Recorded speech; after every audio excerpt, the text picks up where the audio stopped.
This question comes up all the time when looking at reels. Do I need a 200 size or a 300 size reel?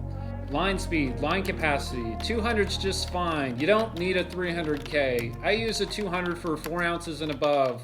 Keeping the line tight, more drag. So there's a lot to unpack there when you're looking at all of these different answers online. So I'm gonna bundle some of those together for you and we're gonna walk through it. Because really when you go up to that 300 size reel, you're really making that jump into a little bit more dedicated swim bait, big rate reel.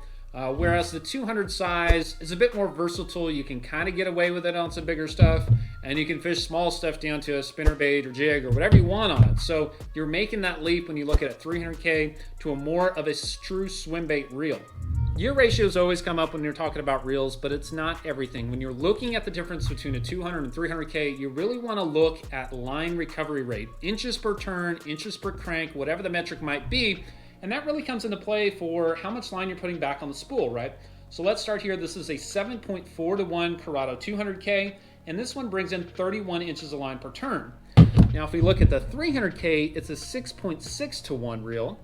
And so you're thinking that brings in less line, but it's not. So the larger diameter spool that's on the 300K is actually gonna bring in 35 inches of line per turn. So a lower numerical ratio reel with a bigger spool is going to bring in more line per turn. Drag is going to be another factor as you compare a typical 200 and 300 size reel.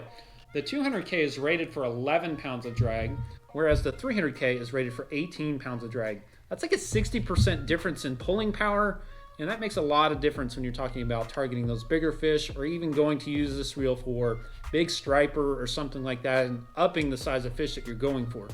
Now, since we're talking about a 200 and a 300K, there is a weight difference there that we should mention. The 200K is going to come in at 7.6 ounces for the reel, and the 300K comes in at 10.8 ounces. So that's like a 50% difference in weight. But again, this 300K, I'm not going to be walking it like walking a frog, and so I don't think the difference there is too significant for me. You arguably could use that weight to help balance out that heavier swim bait rod anyway. So since I'm a nerd, I actually set this up to measure how much line comes off of each one of these Curado reels. We're going to look at the 200K and the 300K Curado. And what we're showing here in the graph is spool revolutions on the bottom, and along the y-axis is going to be how much line is coming off the spool. Shown here in blue is going to be the 300K curve, so we're going out there 250-ish feet. And you can see that's starting to taper off a little bit. So as that spool gets smaller, less line is coming off the spool with each rotation. And that's where you're gonna start to see a deviation there when we pull in the 200K numbers. The 200K is actually going to be a little bit more aggressive on that. So when you make that cast, that spool is gonna get smaller faster. So we're gonna highlight the differences here in kind of this pinkish color. And what that is the difference in spool speeds between these two reels. That means there's gonna be a casting impact there. The more revolutions it takes to make the same distance is going to be less efficient, right? You're spinning those bearings more, there's more friction of the line coming off the spool, whatever it might be, it's less efficient. The second one is gonna be spool braking, right? So if I'm making that bomber cast, that spool has to spin faster to make up the same amount of line coming off. So I may need more braking to do that, and thus impacting my casting distance as well. The other part of that is thumb pressure. So if I have a spool that's this big and I put my thumb on it, it's gonna give me some mechanical advantage on the axis of that spool.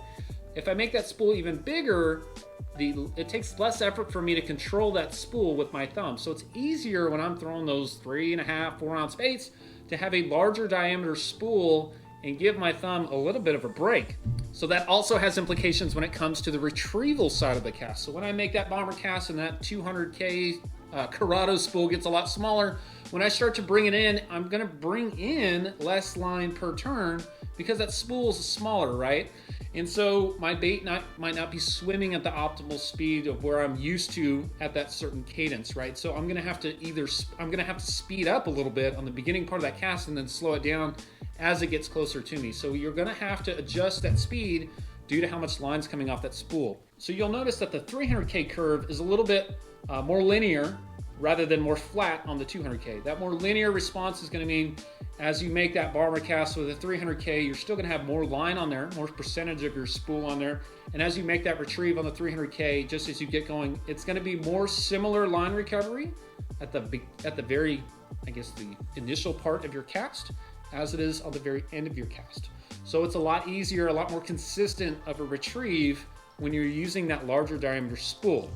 There is going to be also a difference in the handle sizes So this one is fairly small. The 300K comes with a 100mm handle, the distance between the two pads, and the 200K comes with a 90mm. Now, I'm not going to say that's a huge difference between a swim bait reel and a non-swim bait reel. Obviously, you can put a bigger handle in the 200K. People do that all the time. There's nothing wrong with that, but it does give you about a 10% increase in torque when you're talking about the 300K handle that comes stock. So that should give you something to chew on when you're talking about a 200 versus a 300 size reel. If you want to see this 200 in action as we compare the most popular bladed jigs, check out this video right here.